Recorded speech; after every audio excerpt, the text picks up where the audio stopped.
evangelizar pelo amor. No segundo momento, ele aparece enquanto a grande esperança daquele povo, que estava cansado de tantas vaidades, de tantos poderes, de tanta coisa que seduzia os homens e as mulheres simplesmente pela posse, pelo ter. Ele avistou então, foi avistado como uma grande esperança para aquela nação. Dentro dessa proposta de esperança, São Francisco fez um encontro com o leproso, que era um encontro que, numa análise histórica, nos leva aos encontros que Cristo teve com os pecadores.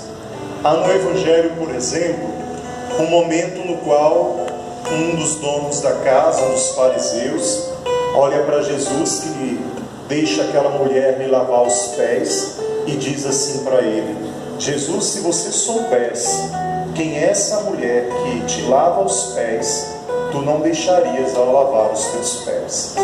Então o preconceito para quem era marginalizado era muito grande na época de Jesus e se repetiu na época de Francisco. A famosa cena do beijo do leproso foi uma cena repudiada por 99% daquela sociedade. Os leprosos, eles não entravam dentro dos muros da cidade e eles tinham que andar com um sininho pela rua, para que aquele sininho acusasse que eles eram leprosos e ninguém se aproximasse dele. Os leprosos também tinham gestos corporais que determinavam que eles tinham alguma doença. Esse gesto que, por exemplo, hoje muito se fala do beber algo numa xícara e levantar esse dedo pequeno, é um gesto da época de Francisco. Os leprosos tinham que levantar esse dedo para dizer que ninguém podia beber naquela caneca, naquela xícara que ele estava bebendo, porque ele tinha uma doença. Então era o sinal, de levantar o dedo, era o sinal de que havia algo de errado naquela alimentação. Aí Francisco vai lá, beija aquele leproso, e o ama e o acolhe, e o coloca dentro de uma proposta de encontro com Cristo, e a partir desse testemunho ele alcança muitos pela sua humildade. Ele vem mostrando então que aquela vida que ele tinha anteriormente, de festas, de farras, de desejos de se tornar um homem grande, tinha sido trocado pelo desejo de se tornar pequeno pelos pequenos. Então São Francisco, ele é um outro Cristo também nessa dimensão. Ele se fez pequeno para alcançar os pequenos. Cristo se fez pobre para atrair a ele os pobres. Então, quando olhamos para o pobre, hoje, por exemplo, é dia de São Vicente. Uma das frases de São Vicente é: quando olhamos para o pobre, vemos nele a face de Cristo. Então, Francisco também viveu esse ideal. Um outro fato característico da vida de Francisco foram os milagres que começaram a ser operados na vida dele. Os milagres para ele e milagres para outras pessoas que conviviam com ele.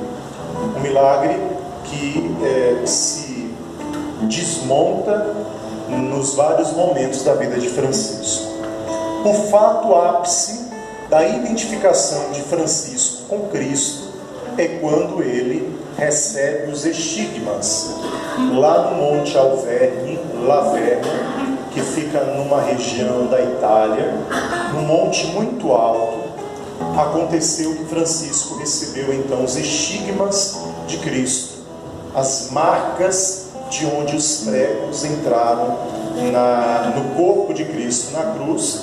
Francisco também recebeu naquele dia. Sempre que notarmos a imagem de São Francisco, veremos que há marcas de sangue nas suas mãos, na lateral do seu peito há marcas de sangue, e os seus pés também eles são tomados por uma cicatriz e uma marca de sangue. O fato que se concretiza desses estigmas de Francisco é que eles não somem. Muitos santos ao longo dos séculos receberam os estigmas, mas os estigmas após a morte sumiram. Os estigmas desapareceram. Na vida de Francisco, esse estigma, ele perdurou. Francisco de Assis, ele pode ser considerado um outro Cristo à medida em que ele deseja que a sua vida seja um verdadeiro evangelho. Francisco de Assis pode ser considerado um outro Cristo quando ele abre mão de tudo que é, aniquila-se a si para cumprir uma vontade de Deus. Isso fez Jesus. Ele abriu mão de tudo que ele era, da sua divindade, para, diante desse assumir da encarnação, ele cumprir a vontade de Deus. E Francisco queria cumprir essa vontade pela vida ou pela morte. Francisco queria doar cada dia da sua existência a evangelização e a condução das pessoas a Deus, ao céu.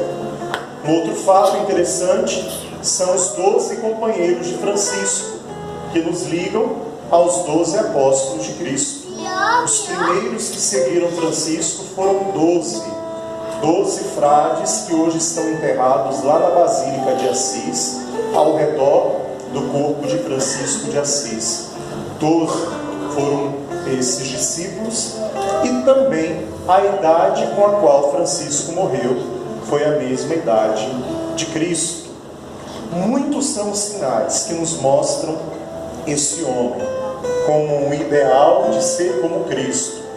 E ser como Cristo é uma proposta de todo cristão, porque ser como Cristo é ser um com Ele, é completar em nós tudo que o Cristo viveu, os seus sofrimentos, as suas alegrias.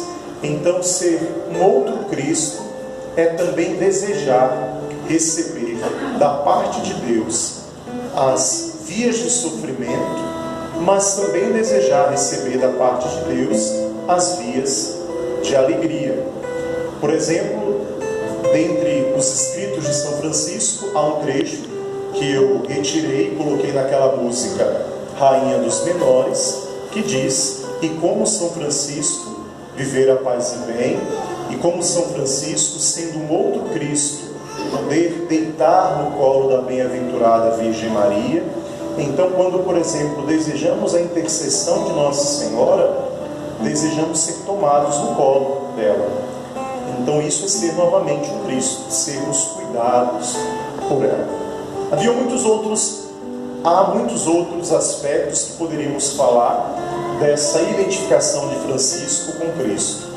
Mas o que quero deixar como grande resumo é essa vontade de viver tudo que Cristo viveu, de pregar no mundo pela nossa vida tudo que Cristo pregou, de não ter um outro desejo, senão o desejo de ir para a eternidade, e em meio a tudo isso, nunca perder a nossa obediência às coisas do Senhor. Que Francisco então interceda por cada um de nós, na nossa caminhada desta novena, nesse terceiro dia, para que possamos experimentar também nós, não somente os sofrimentos de Cristo, mas a glória, mas a vida da eternidade. Louvado seja o nosso Senhor Jesus Cristo e sua Mãe, Maria Santíssima. Nós iremos ficar de pé.